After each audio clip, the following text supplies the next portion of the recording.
Simon, thank you very much for joining us today on the What is a Good Life podcast. As I just mentioned to you there, since a friend made me aware of your work and listening to presentation years at Future Days, I've been really looking forward to having this conversation with you today. Thank you so much for having me. Really, really happy and a little bit curious for what's happened next. Wonderful. Likewise as Let's well. see.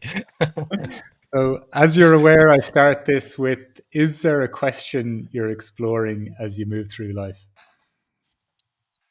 Many, probably.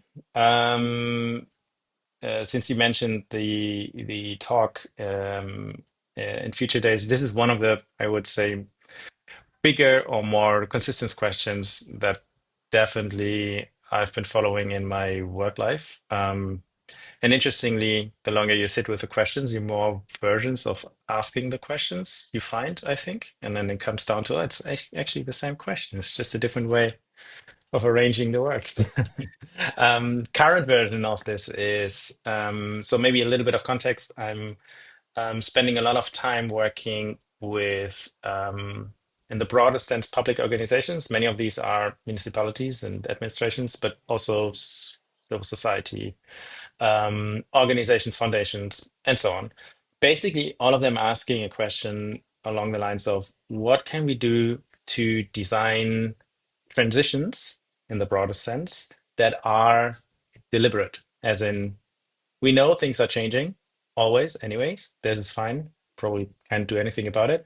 But maybe there are ways for us in our organizations and maybe even in our society to shape a little bit more where that transformation is headed. So it's about pathways and directionality, I would say. And I found myself the longer I sit with this question, and I can go through iterations of that questions in my own past, if that's interesting.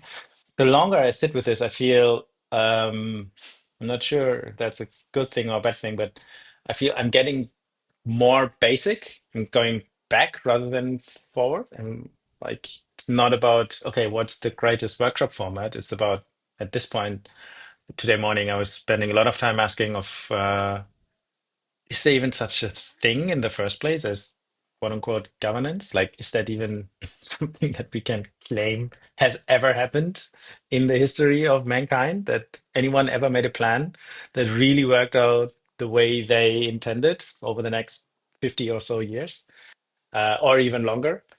And if that happened, weren't there also a billion other plans, and we just now cherry pick the one plan that happened to kind of then actually take place, and then we tell an amazing story about it, but there are hundreds of stories that we don't even tell. So yeah, as you can see, it gets almost philosophical very quickly, and that's an interesting balance, I think, to strike. Because my work is very much rooted in real life. A lot of my time I work with cities. So I'm working with an organization called Dark Matter Labs. Um, and we are part of a consortium that works with the European Commission or on behalf of the European Commission on a mission that is called Net Zero Cities. So the idea is to help 100, actually, it's a little more than 100 European cities transition to net zero climate emissions by 2030. So yeah, that's a big, that's a big. Um, I don't even know how to say this. This is it's a big hope, I would say, diplomatically. And this work is, as I said, it's very much rooted and grounded in real life challenges, but there's an underlying, almost philosophical layer to this, which is about what even is change, and so on and so forth. So yeah, maybe that answers part of the question. So that is one thread that I've been pulling for a long time now, I think, in my quote unquote professional life. There are a few other threads, but this is a big one. And for you, Simon, is that something that had emerged prior even to the professional expression of this? Is this something that in some ways it's has accompanied you in maybe less obvious or kind of explicit ways. Yeah, I think so. And I think most of the words that I just used, I probably didn't even know a few years ago. I would definitely wouldn't have described the threads that I'm pulling the way that I just described it. So I think I was always very curious to figure out literally what to do with my life, but also with the world that we find. I feel there were like a billion problems. Just choosing any one of them and is probably helpful. So I was always very, I think I deeply knew I want to figure out what to do about the state of the world, to say it very naively. To me, that's a kind of version of that question of like how to design transitions that are more deliberate. Maybe there are many layers to this. So when I say more deliberate, I think what in my mind that kind of is a link to democratic deliberation. So I think we can design transitions in more autocratic ways that are not necessarily collectively deliberate. We can run into these things that are not necessarily designed. So as I said, there are layers to this, but I think going back to maybe probably my first, I'm not sure if it's a job, but the first thing that I did after my studies was I co-founded a company with a good friend, which was basically asking, are there other ways to think about development, international development, and again, development, another version of this transition type of thing. What even is development? And if there's development, is there also non-development, which I really, really question. What we did there, which is now, I think it's 15 years ago, we wanted to rethink how we deal with knowledge and collaboration on a horizontal scale. Um, so I think it certainly was a question that I already kind of explored back then, and then lots of other, not sure if it's detours, but other stops along the way happened. And here I am. Yes, it's definitely a question that has been quite familiar with me, or has become familiar to me, How, for better or worse. out of interest though, because there's whether it's the same question or not, maybe even the same experience or the same. There's things you're touching to there that kind of that resonate a lot. I guess even just in the, they're not small questions. Even whether it's around development or designing transitions, and I guess as well, kind of thinking about what do we want to do with our lives. Once again, not a small question to be contemplating, but really intrigued for you, just the way you described, what is development, or is this even possible? Is governance even a thing? How do, and even just reverting back to something, you find yourself, the more you ask this question, just reverting back to more basic forms of Mm, it. Could you yeah, could you give me a sense of your kind of your evolution of being in relation to this question, if you get me? yeah, yeah. It's I probably have to quickly make sense of this coherently myself, but mm, okay, I'm not sure if that makes for a coherent story, but I can definitely say different. I can definitely share different phases or variants of this. So, as I said, so when I was working on this little company on our end, basically founding or co-founding this, I think this was extremely hands-on, and I feel like now I'm older, 15 years older, so I'm now.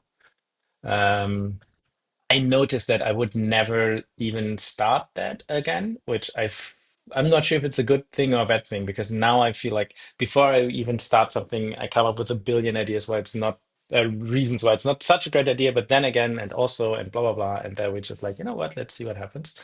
So it was, I think, some kind of naivety is a precondition to really um, get out of the armchair and learn.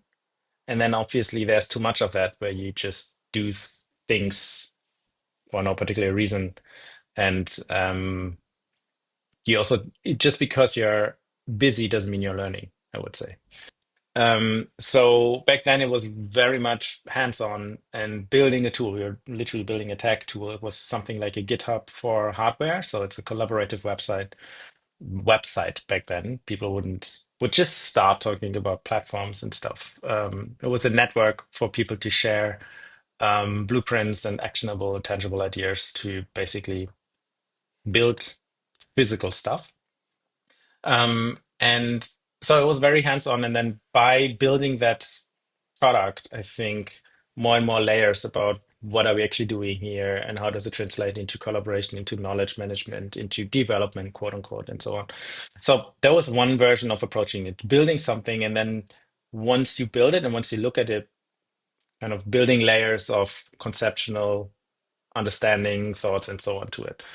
I think later on, I spent almost a decade then working in, I would say, strategy design and innovation management. So I was working with quite a few private corporations, organizations, all of them in some way or another exploring ways to innovate, building new products and services, looking ahead into some kind of a future to make sense of it and come up with their own strategies. Also building capabilities and capacities internally. So it's kind of a skill building layer to this as well. And in that end, or to that end, it was a lot less conceptual and just, I would say, very, very quickly, and I think generally you get sucked into this logic of people just being busy with the next project, whatever that project is. There's like an arbitrary random start of a project, and there's an end to a project, and then you come up with a prototype, a strategy, um, some kind of horizon mapping, what have you. But it was extremely hands-on, and it was very much dictated by the logic of the respective organization of what they were looking for. And the bigger picture in private sector was always obviously growth in some version. Um, and then I think maybe the third phase of this was I went back to school. So after 10 years or so, 8 years, I went back to uni to study again. And out of that came for myself a shift towards deliberately and specifically working with public organizations only. And I felt I need to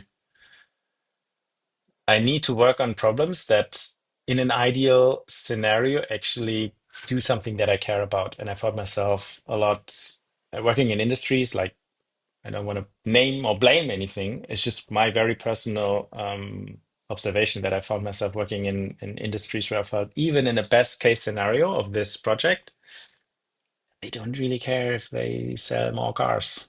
To be honest, I think it's not a great thing if they sell more cars now. So maybe this is not where I want to be. So I deliberately moved towards however we call that then, public interest. I'm not sure. Maybe car selling is also a type of public interest, but not my personal interest. And that's the version that I'm still working on. And I think why I said earlier it was kind of naive, how I approached this initially. I think now I hope I'm not completely on the other end of the spectrum of just like spending time in my armchair. Uh, um, and philosophizing about what even is change. But I think and also the people that I work with, they're way more deliberate and way more, I think, nuanced and sophisticated about how we even go about this. Also knowing, just today morning we spoke about patience, knowing about the great decoupling sometimes between action and response. There are quite a few moments in my life now when I look back where I felt not sure that was a great thing that we did there in this project. And then just to give an example, I think last week I spoke to someone who's now in the role in a project that I worked on, I think 4 years ago. So he wasn't even in the organization when we worked with this. And we were talking about, so back then we were doing some research and we shared the research internally and so on. Now we're looking at what were the impacts of that work that we did 4 years ago with even entirely different people in that organization. So that shifting lens of what even qualifies as impact, even if everyone who's working on a project left the project, and then there's a resource that sits there 4 years later gets picked up by someone, mentioning it to someone else. So if these kind of traces are the things that we consider impact of our work, if it's great impact or bad impact, it really, I think it just completely reframes what we consider valuable work. I think it's way, way harder to grasp. So this is why I also was saying earlier, I'm not even sure if if we can claim there's a type of governance that we have, because if you look at how, just to pick one type of governance, which is political governance, if you look at how this is being solved, it's like, okay, here are the list of the top 5 problems. This is what we're going to do about this in the first 100 days. It's always this beautiful time frames. And then, so what did happen? What's the impact? We need impact oriented, what have you. And I think it's not bad, but I think if we want impact oriented, we really, really should get a proper understanding of what we mean when we say impact. And I'm pretty sure it's not 100-day metrics that measure busyness or whatever it is. Sometimes impact gets visible a generation later. So how do you learn with that? Like, so how do you build a learning circle of iterations if it's intergenerational impacts that you're dealing with? So I think you need an intergenerational kind of infrastructure to keep and hold these kind of learning cycles. And this is, as I said, it gets more conceptual, but I think for me personally, currently it also gets more interesting because um, it's a back and forth between being in the field and learning by just building stuff and then taking a step back and really digesting. And I feel hopefully I'm never fully leaving the field, but currently I'm generally sitting with these questions. I think the questions are very relevant. We have, just to name a few, I mentioned this, we have a structural decoupling of action and response if you look at governance logics. We have a structural mismatch of the complexities that our organizations can hold, any kind of government, and the complexity that they're trying to manage. If you just look at a city, let alone as this entire planet, we have a representation problem, as in the people that are bearing the costs of the decisions are not the people making the decisions because they don't live there, or, which is even greater, they're not even born yet.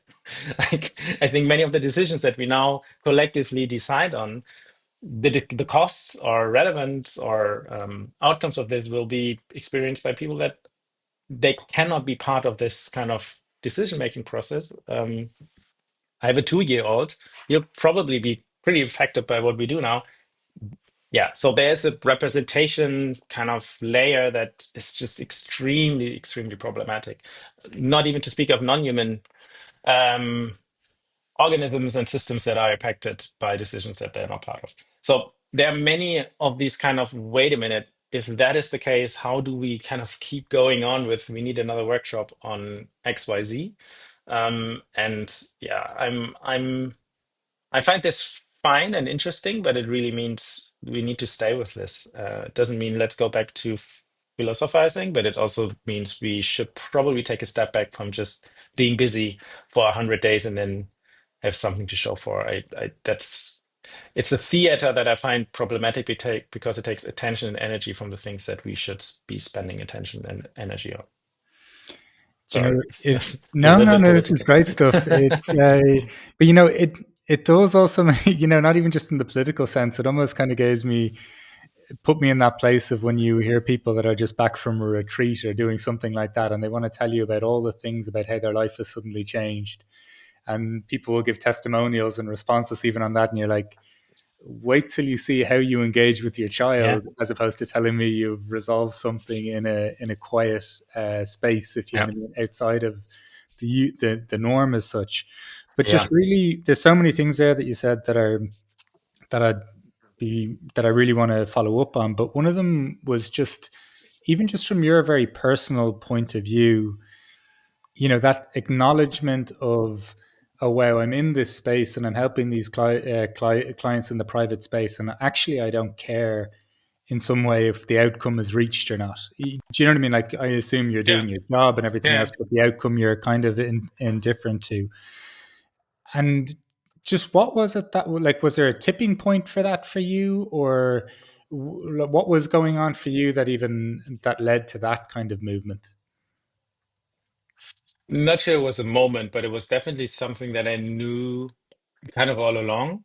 But I also knew there was quite a lot of things for me to learn there, just how an organization runs, how innovation management can take place, even if it's not all plannable. There's a lot of just um, procedural knowledge in there and methodological knowledge, um, and quite a few other reasons. So I never felt, oh my God, I'm in the wrong place. But I also felt a growing feeling of, okay, I think I got it now. It's like I've had, I don't know how many hundred workshops and design thinking and human-centered design and service design and whatever frameworks, all of them interesting, but all of them of iterations and permutations of one another. So I think I felt like, okay, to keep learning, I think I need to switch gears a bit. I think that was more the feeling. So it wasn't a specific moment in time. It was just that I realized after a while, okay, if I don't know, if I'm writing a proposal now, basically looks like what I did half a year ago, and maybe it looks even like what I did a year ago, and the workshop also kind of feels like what we did 2 years ago. um, which I think is a good thing because you keep learning and you build on your experience. But after a while, there needs to be both things, right? There needs to be the memory function of retaining things that happened, but there also needs a variation function, which is basically looking for new stuff. And I think I was leaning a little bit too far to the former in that moment. I think that led to it. And yes, I think it was a little bit more than just I don't care about the outcome here. I think I felt it's not that I don't care. I mentioned this earlier with this car automotive company. It's that I actually felt I'm not sure we might be part of the problem here. Like it's not irrelevant what comes out. It's actually problematic. Like if we're spending, and there were loads of extremely brilliant people that I learned from and that I spent my time with. And I felt like if we're all spending all our time on something, really figuring out how that works, like how can you actually understand what, say, customers or users really want without them being able to verbalize it, and then you build a product or service that taps into this, and then there are all these great metrics of virality and retention and so on. So the methodology there is extremely sophisticated. But I feel it's just like it's geared towards something where no one ever asked like, hey, wait, do we need more cars? And do we actually need to improve whatever the excitement from driving a car even more? Is that the structural or systemically speaking, is that the problem that we collectively as an entire industry should be spending so much resources on? And I can't answer, and I do not want to answer this for everyone. I can just answer this for me. And I felt like this is definitely not what I want to spend the next 10 years of my cognitive and emotional um, investment and energy on. So that's why I think I took that very personal decision. It wasn't also that I burned bridges and said, I hate you all. This is not making sense. It's just like, okay, um, I actually like these moments in my life where I feel like, okay, something is ending, and I just feel it's that I watch myself changing rather than that I deliberately make that change. It's more like, okay, okay, something shifting here. Okay, it's interesting. Let's see what's next. That's a gorgeous sentiment. Could you, the idea of watching myself changing? I think you made a number of transitions just almost automatically or simultaneously just appear for me there, if you know what I mean, in the sense of, is that what was happening? Like, was I merely just simply paying attention to the change occurring and then allowing it? From your perspective, and that's just my interpretation of what you're saying. By the way, I'm not trying to say that's how you're describing it. Can you give me more of a sense of that? watching myself change as opposed to, Mm. is this something I deliberately thought of? Because this is something I haven't, I flirt with a lot, if you know what I mean, but I never try to, I think Yeah. about it, but I never really try to explicitly say that. Yeah. First thing that came to mind, I think for me was okay, that sounds a little bit weird. Uh, but I think to some extent, I think I trust myself that I will notice if things are off in a way that are off, because there's a distinction I think to be made between this is super annoying, this is hard, this is exhausting, this is painful, and I'm in the wrong place. And there were many moments, I think, in this 10-year period where I was working in the broader sense in the consultant industry, and even now, especially now, working with public institutions, many painful moments for everyone involved, not just for me, especially for public servants. I just my utmost respect for them, really. But that's a different type of pain, I would say. This is growing or learning pain. It's deliberate because this is where I want to be at. The reason it's hard, it's because it's a hard problem to solve. This is what it looks like. If it was easy, then probably we wouldn't be solving or wouldn't be working on the right kind of angle. And yes, this can be extremely exhausting, but for me personally, that never took a level of exhausting where I felt like, okay, I need to stop this. I always felt like, okay, that's the hard stuff. Even when we were um, back then founding our company, we did the whole roller coaster with like investment rounds in Europe and in the US and the grind and blah blah blah, all the legends. Um, and I never felt like, okay, it's too much. I felt like, okay, it's ridiculous, obviously. What am I doing? But I also felt like, okay, I really want to get to a point where we manage to build what we want to build and then to see how people react. And when we finally managed to do that after a couple of years, and then we even managed to do one or two iterations, I was fine with moving on because then I felt, okay, now that pain is shifting. Now it's like, now I'm going in a I'm not sure. It was again for me. Maybe we should have persevered, and then the hockey stick or whatever people carrots are looking like these days would have occurred. For me, it was a shift where I felt like, okay, now I'm fine with moving on, even though on paper I think things wouldn't necessarily look differently from how they looked the year before. We're still kind of working on this, talking to investors, blah blah blah. But for me, it was like, okay, I think the learning that I want is now taking place somewhere else. And I think that's this kind of maybe trust in the gut to be like, okay, is this still a good type of exhausting, or is this not leading anywhere? Um, and I'm not sure if there's any recipe than just making that choice and feeling like if it sits right. Yeah.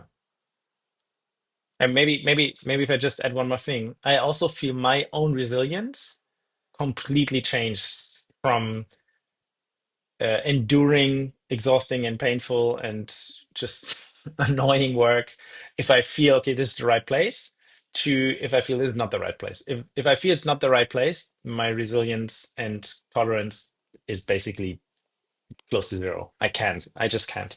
If it's the right place, I also feel like it's pretty like I can take it. It's fine. So it's very. I think that's by the way. I think it's a function of resilience that is specific and not generic. And for me, that's how it applies to me. Yeah.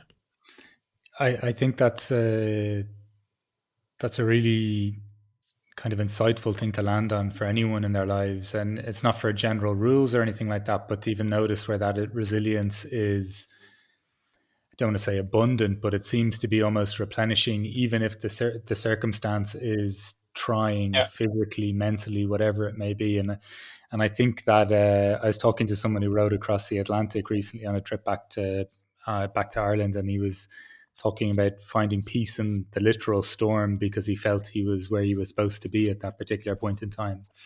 Yeah. The, the Can I add oh yeah, sure, one yeah. thing to this? I think it's quite interesting because I feel so now tying a little bit, closing the loop to my strategy work or whatever. I think there's a layer to this which has a lot to do with I don't know how to call this now, futuring or anticipation or maybe even hope, which is I think we individually, but also as an organization and probably even as a society, we gain our resilience from our anticipation about the future, which is to say, if we feel we are on a trajectory that is promising, we can take a lot more things than if that weren't the case. So many examples from the pandemic, people would go to all kinds of lengths and isolate and whatever. Not everyone, but quite a few, because they knew that's the trajectory that we'd rather be on rather than taking another route. So you'd have a completely different coordination function because it draws its kind of capacity for resilience or for enduring pains from some kind of anticipated future. Same goes for an organization. It's like, hey, we really need to change gears. We know it's painful, but this is what we're going through. Same as like, I don't know, if I'm training for a marathon or whatever it is, like I can put on a different type of uh, pain in the broader sense. If I believe, and I think that's the difference. Not if I know, if I believe that that leads me on a specific trajectory um, where I want to get to. If that is not the case, I think a lot of the other things fall flat. So I think it's a lot about not being pain free or just being happy. It's a lot about being of the impression that we are on the right trajectory for where we want to go to. I think these kind of pathways or trajectories is really where, not sure if I'm too radical here, but almost all our energy and resilience and capacity to just kind of do things comes from this anticipatory idea of what's the pathway here. And if we don't feel the pathway is right, then that's one thing. Also, if we feel like we're already in a pretty good place, then maybe maintaining is one layer here, but I think for better or worse, again, energy really comes from intention or from hope or from something that's not even yet there yet. So which is it's a very weird kind of imaginary resource to draw upon.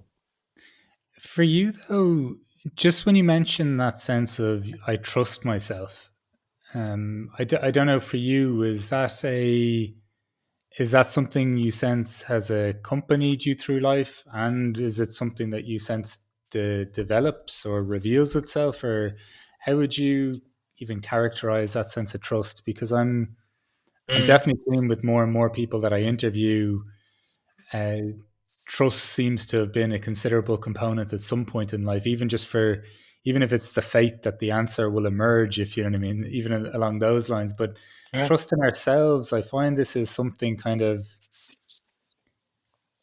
poignantly lacking in ways like, and I sense as well that it's not necessarily something that occurs in the ways that we think it will. Mm, It may not be in the ways that it's like when you reach the metaphorical top of the mountain or something, then one can trust mm. themselves.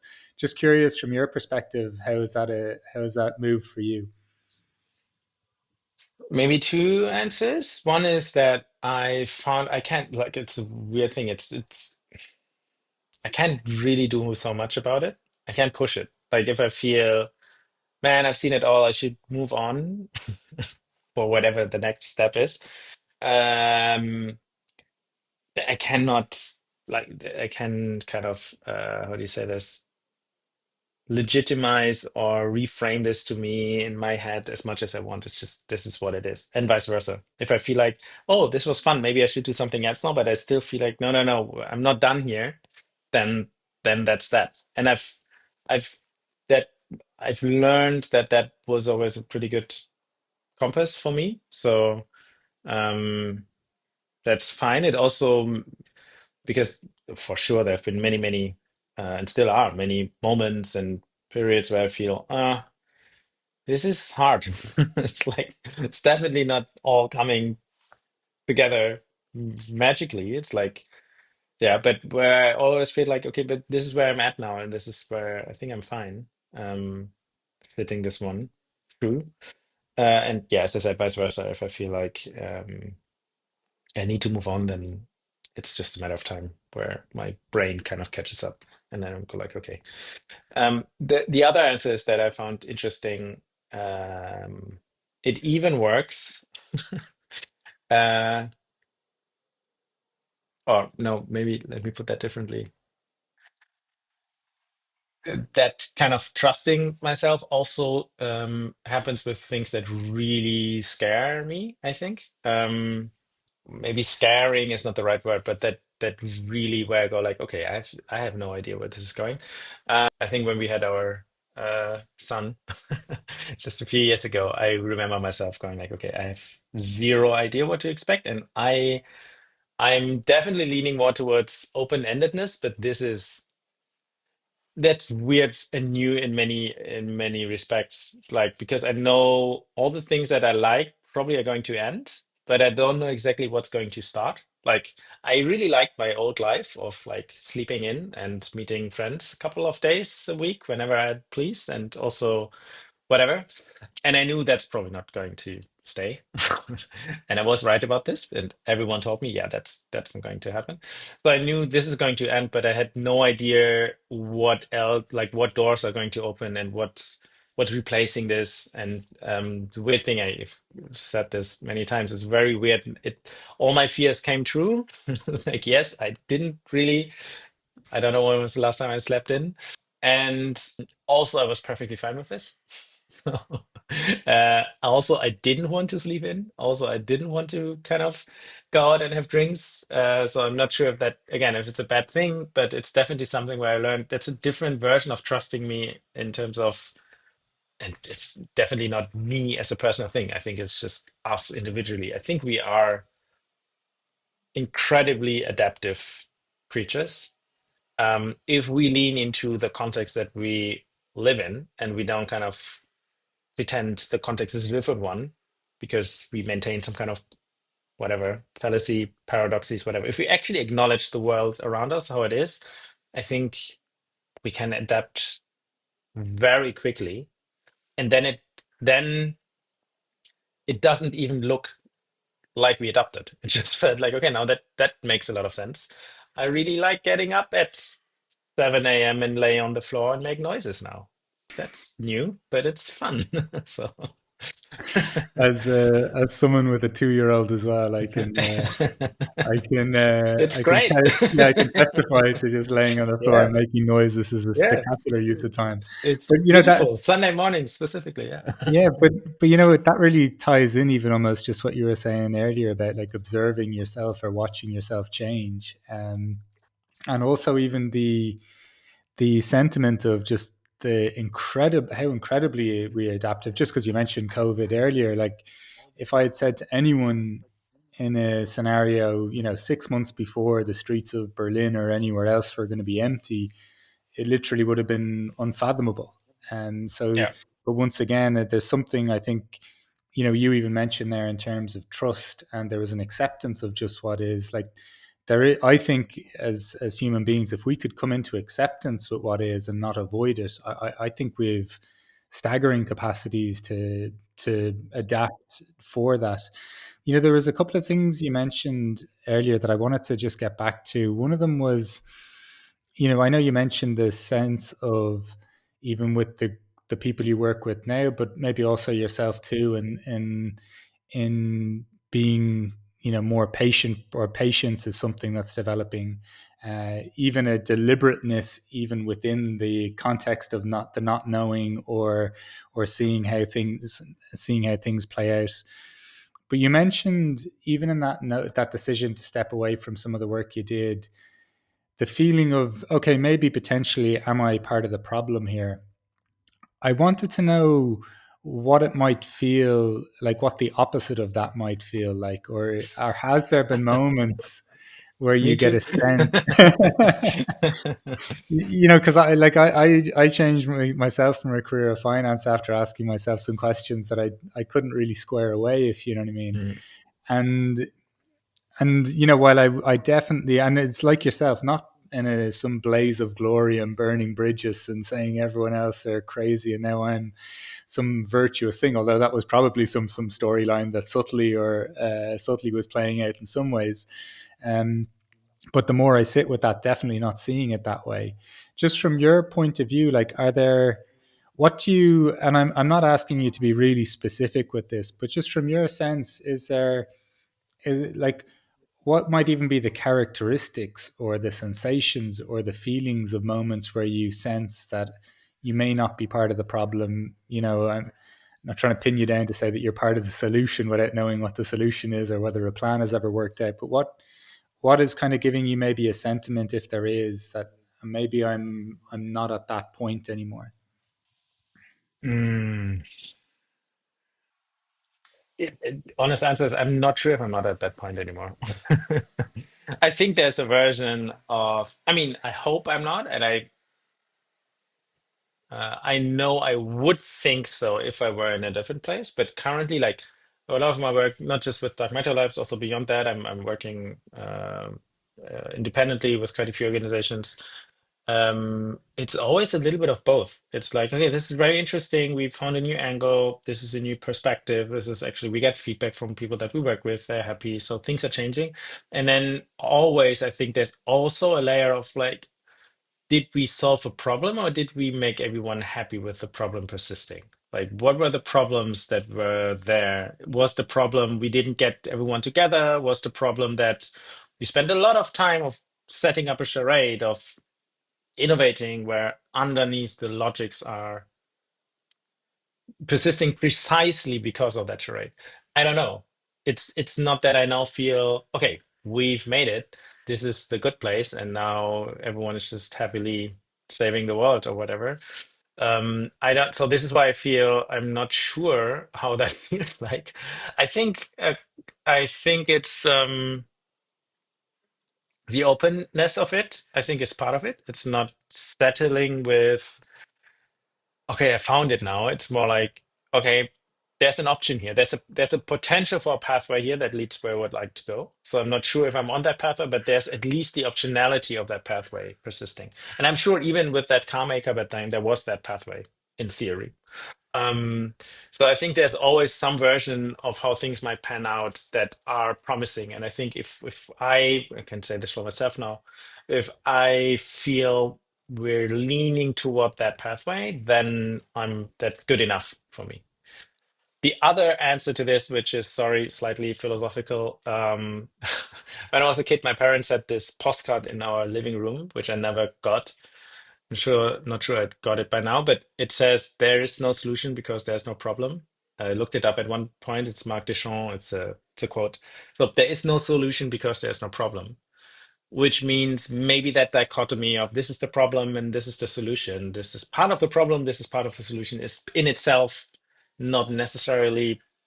It's not God given or nature given or whatever. This is how we make sense of the world. There's like some kind of not great scenario, and then there's something we want to go to. Not sure if we need to call that a problem and a solution, or if we just need to call that kind of whatever change, progress, regress, whatever it is. So I'm also wondering whether that lens of problem and solution, like what it allows us to see, but also what it forbids us to see.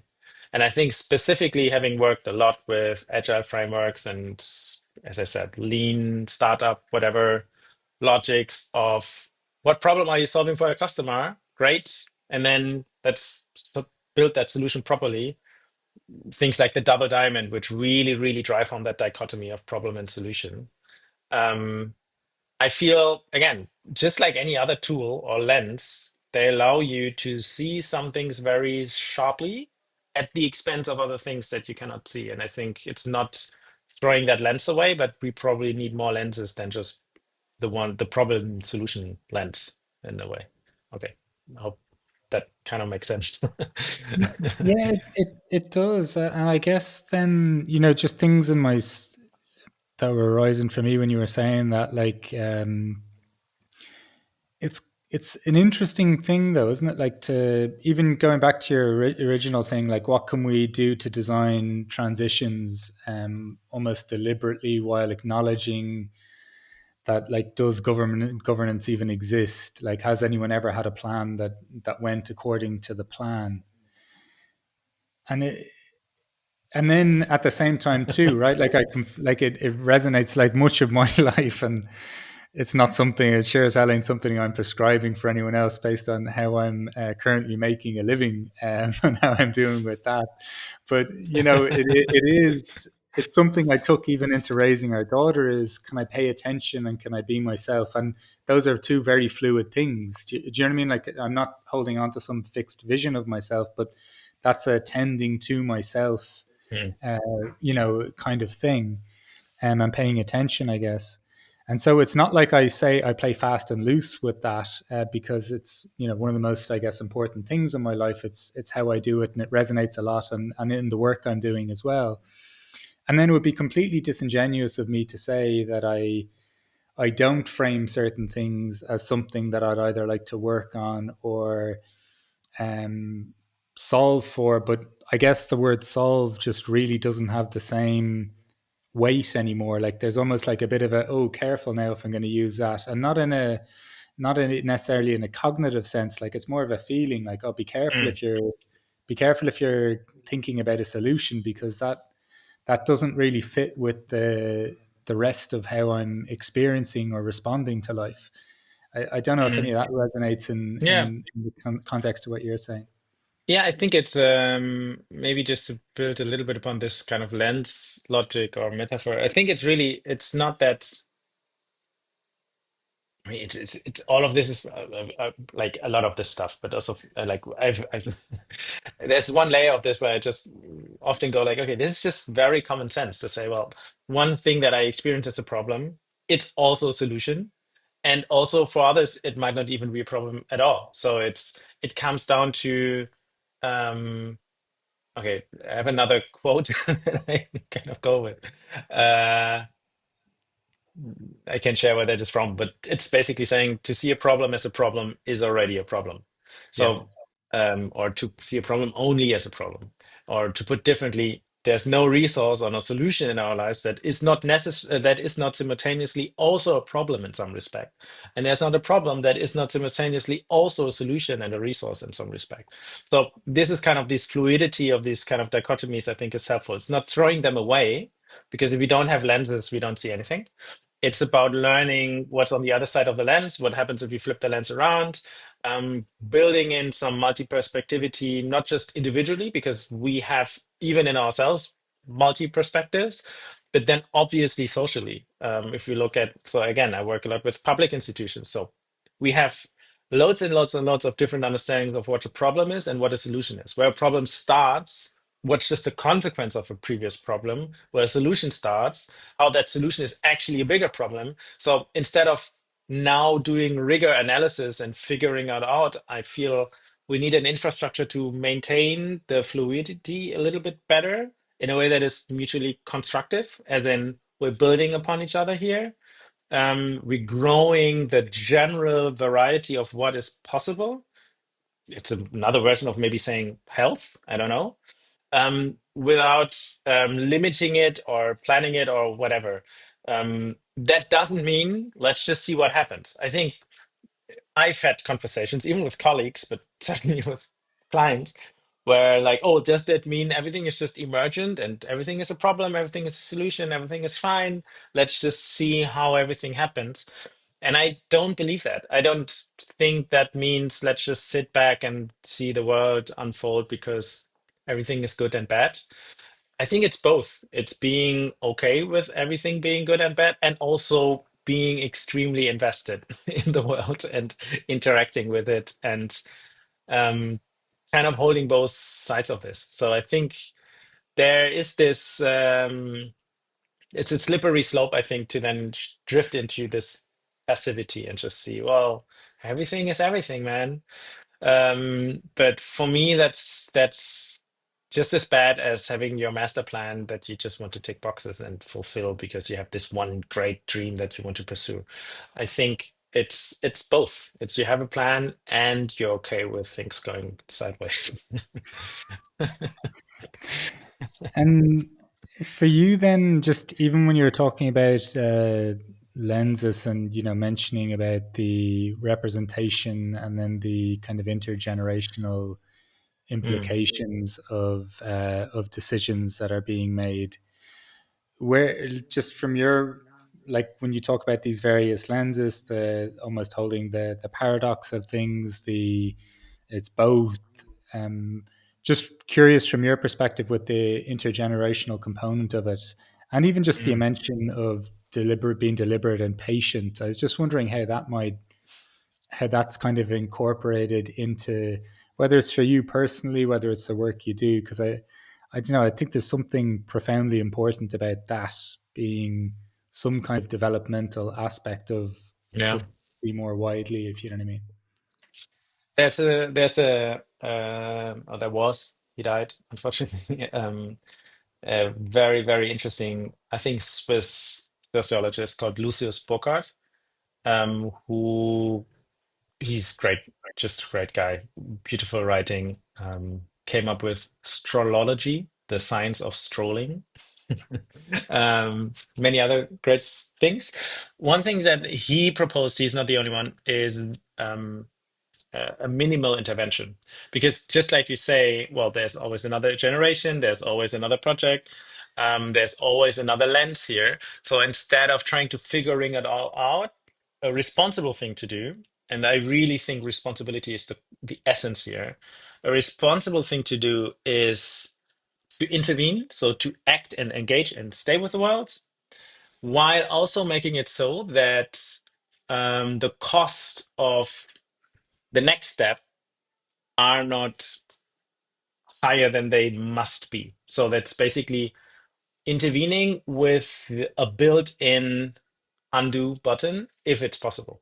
So he was a sociologist looking, or an urban sociologist. So he was looking a lot at urban planning.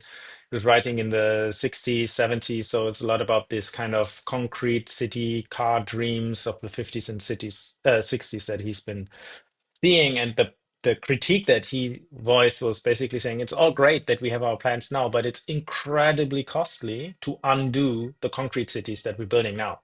It's the opposite of a minimal intervention. It's a maximum intervention with like extremely long repercussions and costly things for future generations to undo. We now see some cities trying to undo this. Paris, maybe is a case in point.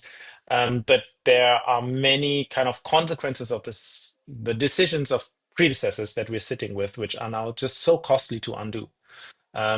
Which is again, I'm not coming up with all of this. Just so Herbert Simon also said this: the results of our work are just the conditions we leave to our successors in a way. So I think this kind of logic of yes, you intervene, but you don't know what you think or what someone else's thinks tomorrow. So you intervene in a way that is less costly for them to undo what you're doing, if it's the next generation or if it's just another actor or if it's just you tomorrow.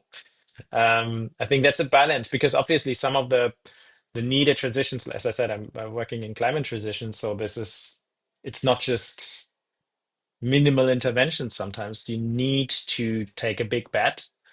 So it's not easy to do, but I think it's an interesting guiding principle for designing. Yeah, well, just when you're saying that, there sounds like there's a wonderful humility to that too, and also Yeah, just a recognition of the fleeting nature of much of life as well. Like what could be really important for me or a body of people to do today, just an appreciation that I may not know what that looks like in a few months, and it kind of automatically goes against some of the ideas of I'm going to build this legacy and people will remember me for X, Y, or Z. There's something that sounds, I don't know, a lot more humble about that, yeah, without without being intentionally so. Like, so I'm just looking at the time, and sure. starting off with from the first question you asked, just around what can we do to design transitions? Can we do it deliberately in the context of has governance ever worked? but some really important kind of points along the way. Nice questions. Yeah, but Easy. the idea of even the things that you notice in yourself, like, are questions you ask, like, how does change occur or development occur? And sometimes you've noticed change occur where you just feel like you've been watching yourself change. There's also this lovely dynamic you're kind of pointing to, a sense of you know, participating in life, but not holding everything or any particular perspective too tightly that doesn't allow us, just as to kind of what you're saying there, to undo the choice that we've just made. Lovely sentiments around, like, and how do we know we're not part of the problem, without getting into that binary idea of problem solution, but maybe a feeling of openness. And I don't know, I really like that sentiment as a word to describe that. It doesn't define anything one way or the other, but just how open does this present situation feel? Then also this sense of a guiding sense of trust in yourself. It's not about avoiding pain or suffering or the drudgery that may accompany a situation, but it's more like a sense: am I in the right place? Am I here? Do I have that sense of whether is this leading to future openings or paths that could lead me to a place that I may want to get to? Then again, these ideas around even just the sense in which you're approaching or looking at decisions now, whether that's from an intergenerational sense, but with some degree of patience and deliberateness. Again, this kind of lovely kind of balance between involvement and observing and patience and action. It seems to be all part of it. Really curious to ask you, Simon, the question of what is a good life for you?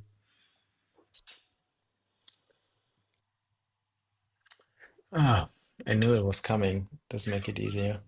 Maybe that's the answer. Perfect. Maybe, to be honest.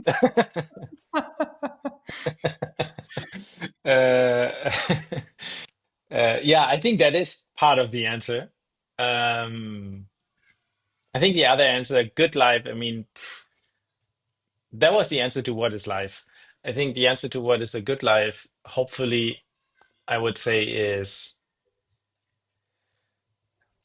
to contribute to more things being able to grow and to thrive in some way or another. Just to open up some doors and options and pathways, or however, whatever metaphor we want to go there. Broaden what's possible. It's kind of paraphrasing Heinz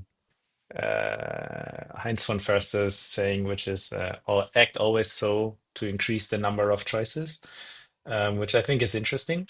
I'm not sure if I fully understood it yet, but I think a good life, hopefully, would be something to look back on and be like, okay, there are no more things possible due to what I did to myself and to others than there were before. Hopefully, good things, but good things, then it applies to itself. So Yeah. also good things would only be things that make more things possible. So yeah. Yeah, I think there's something in that, and I think that you've been touching on during the course of the conversation too, is just the I don't know, like letting life move. Even just the idea of the sense of undoing things. Like, there's a fluidity, there's an openness, um, and as well as that, there's, when you mention contribution, just the idea of intention and this beautiful kind of paradox of Mm, applying a deliberate sense of something to the unknown or the unknowable or the unthinkable in ways as well. Even just thinking back to your presentation at Future Days.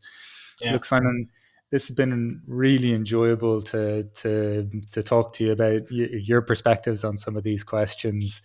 Definitely stretched my own thinking in listening to you. So I'm very grateful for Thank that. you. And thank you so Thank much for you. joining us today on the What is a Good Life podcast. Thank you very much for having me. This was really fun. As I said earlier, I didn't know exactly where we would go, but I enjoyed it. So thanks a lot for having me. I appreciate it.